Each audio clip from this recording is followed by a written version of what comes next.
The Middle Ages did not begin with a scream, yet the echo of suffering defines them more than any crown or kingdom. Imagine stepping into a world where law was carved from fear, where justice demanded an audience, and where the line between punishment and entertainment vanished under torchlight. Here, in the cold belly of a stone dungeon, the air itself feels heavy, as if thick with memories of the broken. This was an age built not on mercy, but on mastery over pain. In medieval Europe, power was measured not only by armies or wealth, but by the ability to control the human spirit. And nothing controlled people more effectively than the sight of a body bent, stretched, crushed, or silenced by devices created with chilling precision. These were not tools of war, they were instruments of obedience, crafted by blacksmiths who understood the fragility of bone, sharpened by rulers who understood the fragility of hope. Most people today imagine darkness as a metaphor, stress, heartbreak, betrayal. But medieval darkness was physical, a torch guttering in a corridor so cramped you could hear the walls breathe rusted chains that chimed with every shift of a prisoner's weight. Men and women dragged from their homes not because they were guilty, but because fear needed an example. And examples were the currency of survival. What makes these torture methods so disturbing isn't just the brutality, it's the intention behind them. Every device had a purpose designed to manipulate not only the victim, but the crowd. To remind onlookers that fate could turn on a whisper, a rumor, a jealous neighbor's lie. Pain became a public script. The body became a warning sign. And the spectacle ensured obedience long before the threat of rebellion. Yet the most terrifying truth is this: the Middle Ages didn't hide these acts.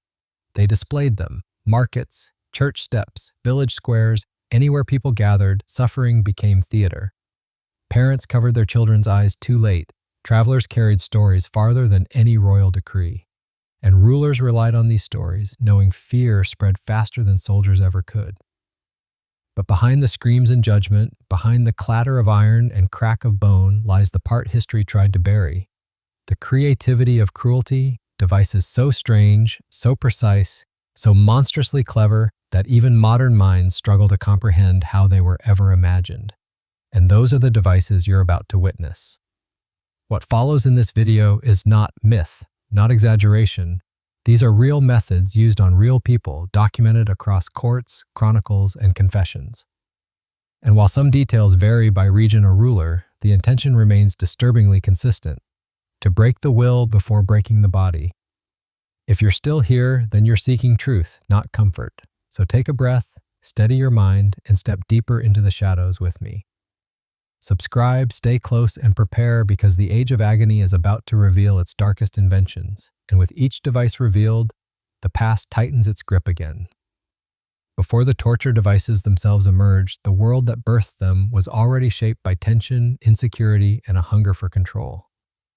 Medieval rulers understood that power was fragile, and fear was the mortar that held kingdoms together.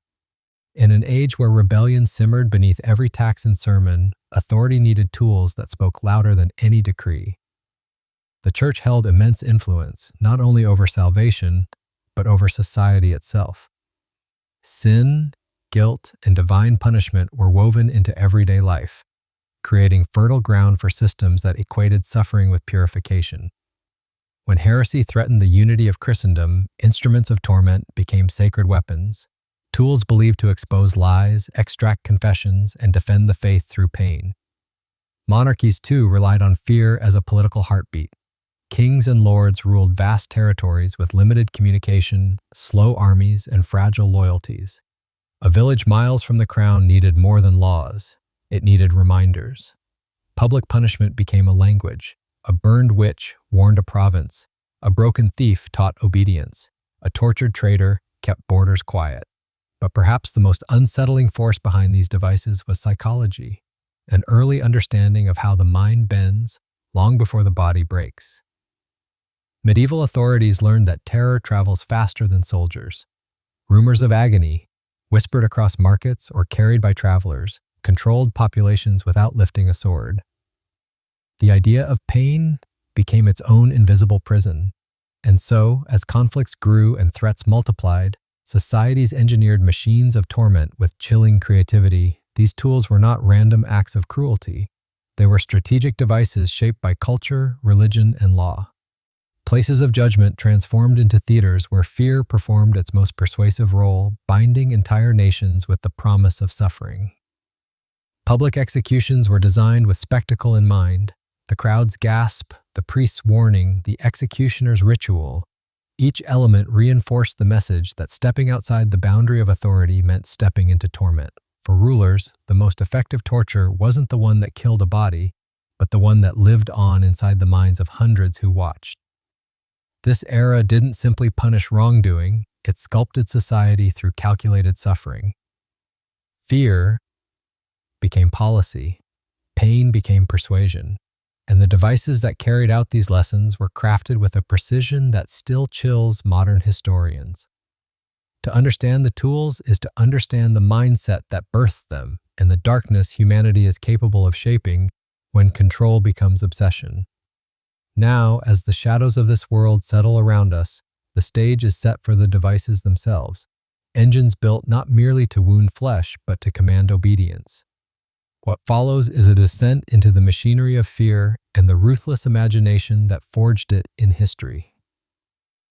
Pain was not a moment in the Middle Ages. It was a process, deliberate, extended, crafted to unravel a human being layer by layer.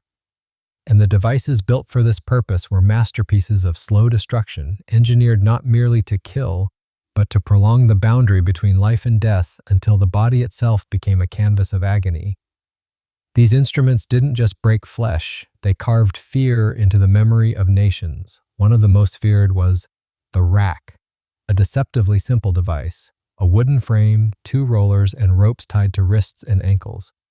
But its true power lay in the steady crank that stretched the body inch by inch. Bones didn't break all at once. They separated gradually, tendons snapping like old rope, joints tearing apart with a sickening, irreversible precision. To the authorities, the rack was a tool of truth. To the victim, it was the slow unmaking of self. Historical records speak of prisoners confessing to crimes they hadn't even heard of, desperate to end the relentless pull.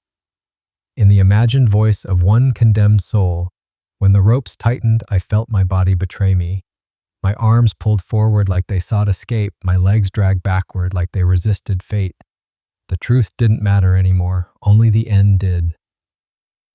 But the rack was only the beginning.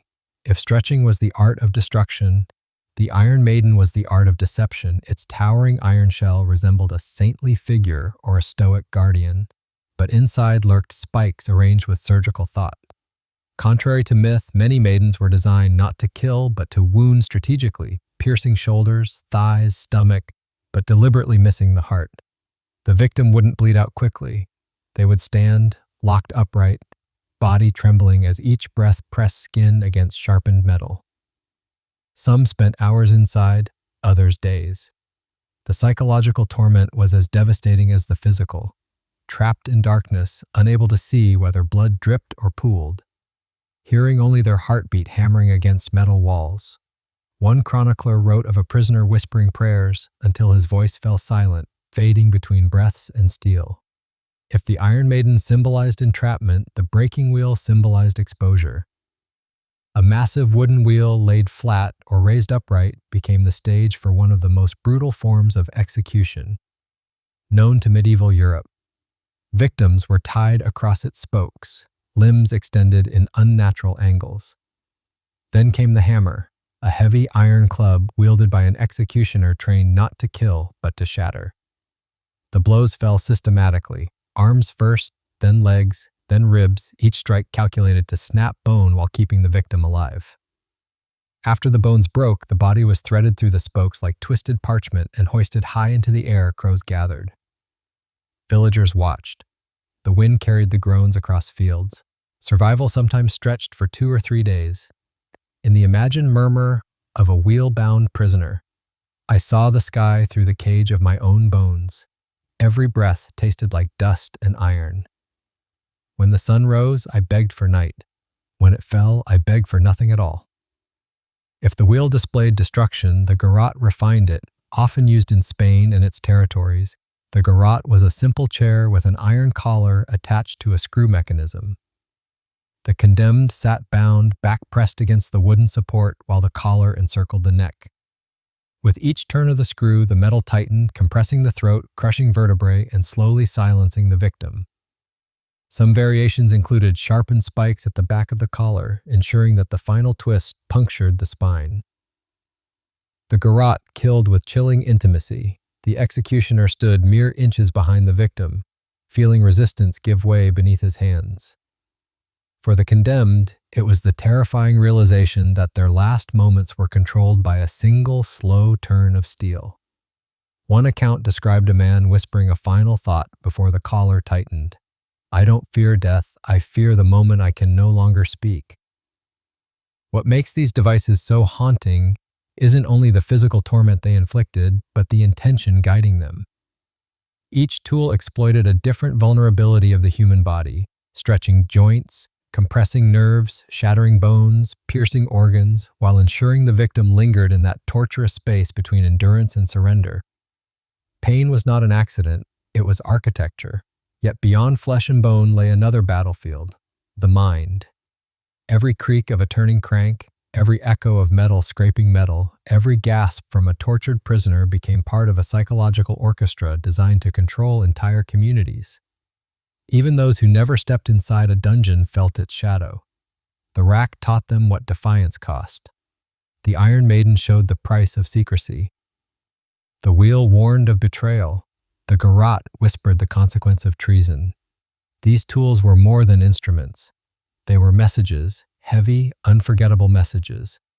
And in every village, castle, or city square, where they were used, the lesson was unmistakable. Authority did not just rule bodies, it ruled fear itself. The devices we've explored so far targeted the physical form, reducing the body to fragments of what it once was. But medieval torment had another dimension, one even more insidious. Beyond the tools that shredded muscle and shattered bone were those built not to kill the flesh, but to break the soul. And those psychological engines of suffering await in the next descent into darkness. Not all torture relied on torn flesh or shattered bone. Some of the most devastating weapons of the medieval world left no visible wounds at all. They worked in silence, burrowing into the mind, crushing dignity, and turning the victim into a living warning. Authorities understood something chilling long before psychology gave it language. A humiliated person is more terrifying to watch than a dying one. And so they crafted devices meant to break identity, not anatomy. One of the most unsettling instruments was the shame mask, a grotesque metal faceplate forged into caricatures, long noses, beast-like snouts, twisted grins, and protruding tongues. Each mask condemned a specific behavior. The gossip wore a snout with bells that jingled with every movement. The liar wore a grin, etched with mockery. The drunkard wore a face warped with ridicule. Victims were paraded through streets where crowds laughed, jeered, and sometimes threw refuse. The punishment wasn't pain, it was the destruction of self-image. A chronicler described a woman whispering afterward, "The mask didn't hurt my skin, it hurt the place inside me I didn't know could bleed." The heretic's fork was smaller but far more psychologically suffocating. A simple two-pronged metal spike, one end pressed beneath the chin, the other against the breastbone. A strap fixed it in place. The victim couldn't speak, couldn't nod, couldn't sleep. Any downward movement drove the spikes deeper.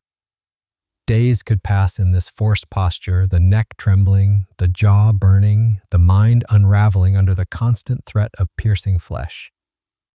The fork didn't aim to kill, it aimed to isolate the victim from rest, sound, and human expression. One prisoner wrote that the silence became more unbearable than the spikes themselves. Then came the scold's bridle, also known as the brank, a metal cage fitted over the head, often with a flat iron tongue that slid into the mouth, pressing down against the real tongue to prevent speech. Sometimes spikes were added, ensuring that any attempt to talk, scream, or even swallow drew blood. Women accused of nagging, defiant speech, or challenging male authority were marched through towns wearing the bridle. The public spectacle reinforced a brutal message: silence was obedience. A witness recorded the trembling of a young woman forced into the bridle, her eyes wide with the realization that her voice had been taken not by injury, but by humiliation itself. But the Judas cradle blended both humiliation and agony into a ritual of psychological breakdown. A wooden or metal pyramid rose from the floor, its tip smooth or sharpened. The victim, stripped naked, was suspended by ropes and slowly lowered onto the point. The weight of the body created pressure, excruciating, intimate, and invasively personal. Guards adjusted the ropes to prolong suffering, raising the victim slightly before lowering them again. What made the cradle uniquely psychological was its ritualistic presentation: the victim's nudity, the crowd's presence, and the deliberate violation of bodily boundaries. Many described it as a torture of the soul rather than the flesh. One account imagines a victim's thought: "They didn't pierce my body, they pierced the last place I kept private." These devices were not secrets hidden in dungeons. They were performed publicly, intentionally staged to reshape community behavior. A shame mask held high before a crowd warned children that ridicule awaited the disobedient. A woman gagged by the scold's bridle reminded wives that their words could become weapons against themselves. A man forced onto the Judas cradle taught entire villages that even dignity could be taken by force. The Middle Ages understood something disturbingly modern. Pain fades, but humiliation lingers. These tools didn't simply punish victims, they rewrote the rules of fear. They turned towns into witnesses and witnesses into participants. Every laugh, gasp, and nervous glance reinforced the authority of those who controlled the spectacle. This was torture as theater. The victim wasn't the only target, the audience was. When people saw a neighbor silenced, mocked, or displayed like an animal, they internalized the warning. Fear settled into daily life, not through bloodshed, but through the possibility of becoming the next spectacle. The devices of psychological torture were quieter than the rack or the wheel, but their silence was far more contagious. And as the medieval world refined humiliation into a weapon, it opened the door to another category of torment: tools that blurred morality, faith, and cruelty in ways even darker than what came before. Faith in the medieval world was both a refuge and a battlefield, a place where salvation and terror walked side by side. When authorities believed the soul was at risk, they claimed any act, even cruelty, could be justified as divine duty. Torture became a ritual of purification, a way to force sinners, heretics, and suspected witches back toward the path of grace.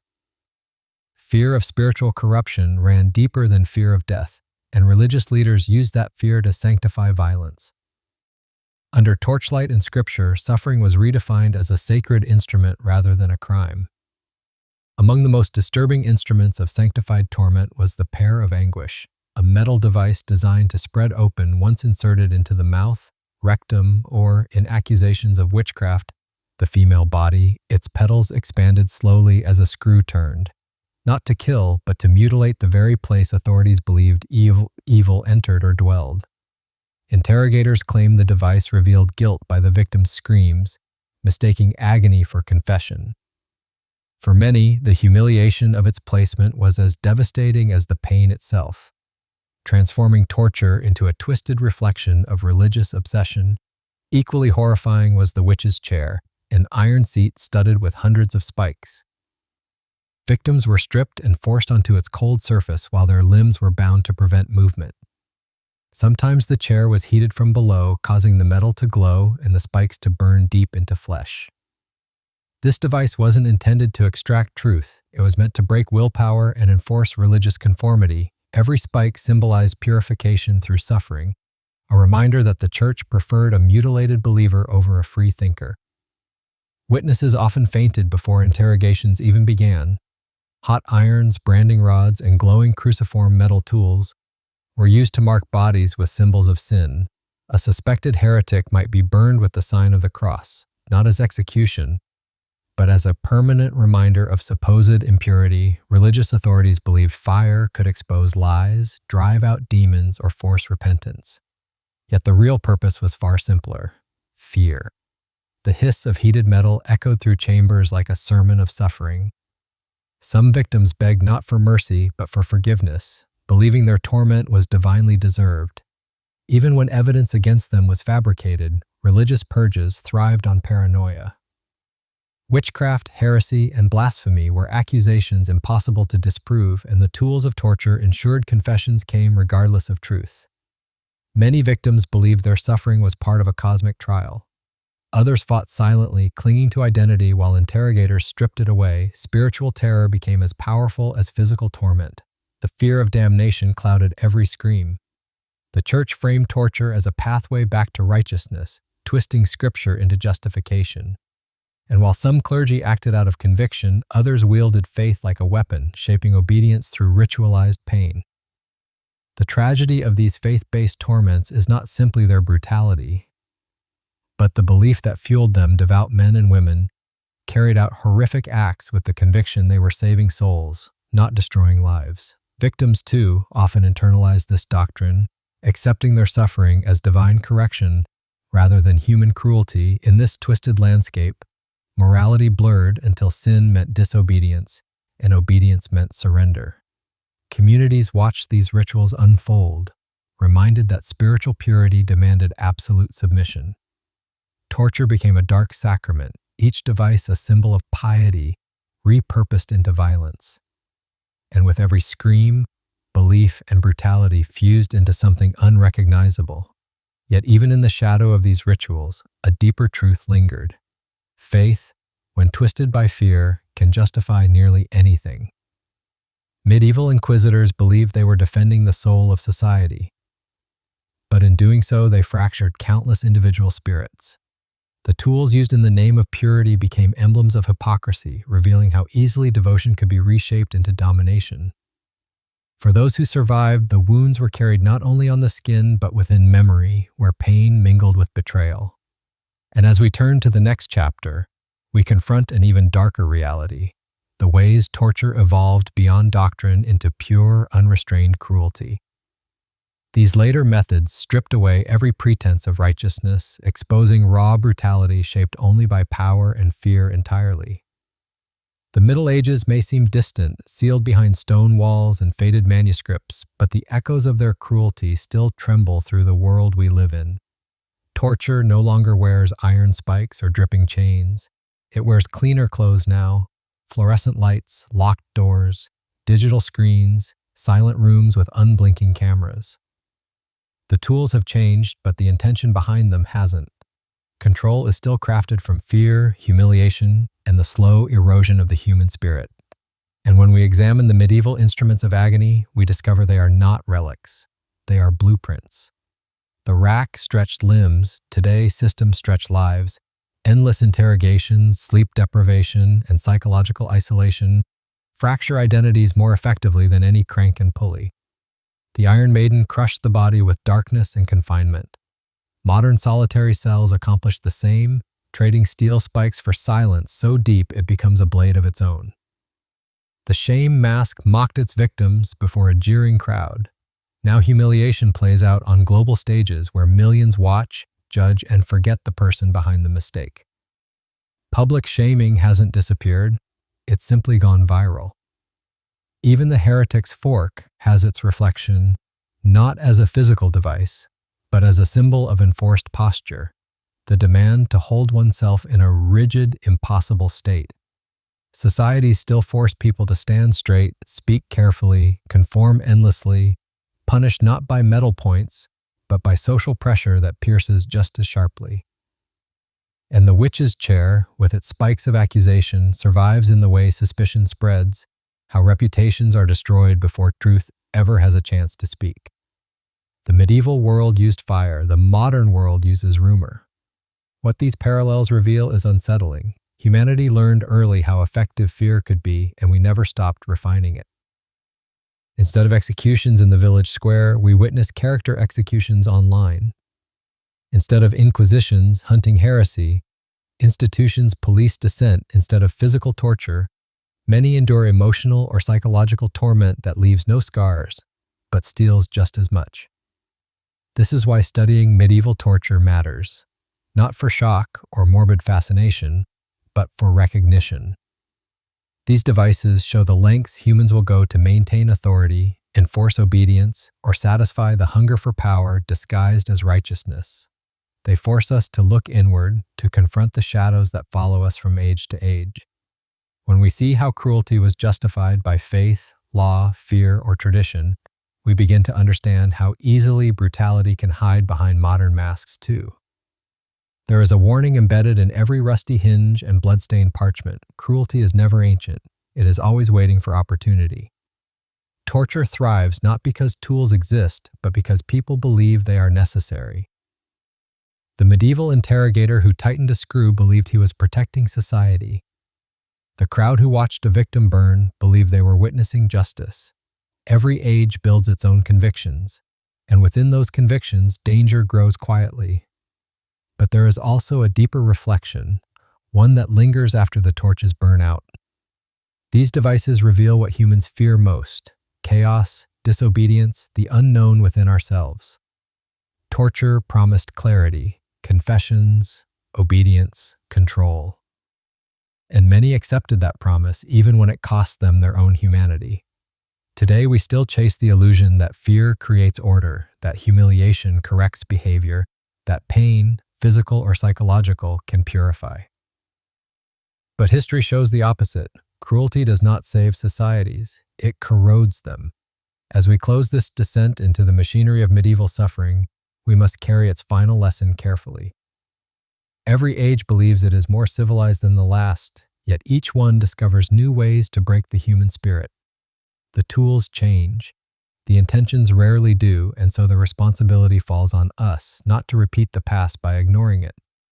Remember this: torture is not defined by iron or fire. Torture begins the moment we choose fear over empathy, obedience over truth, silence over justice.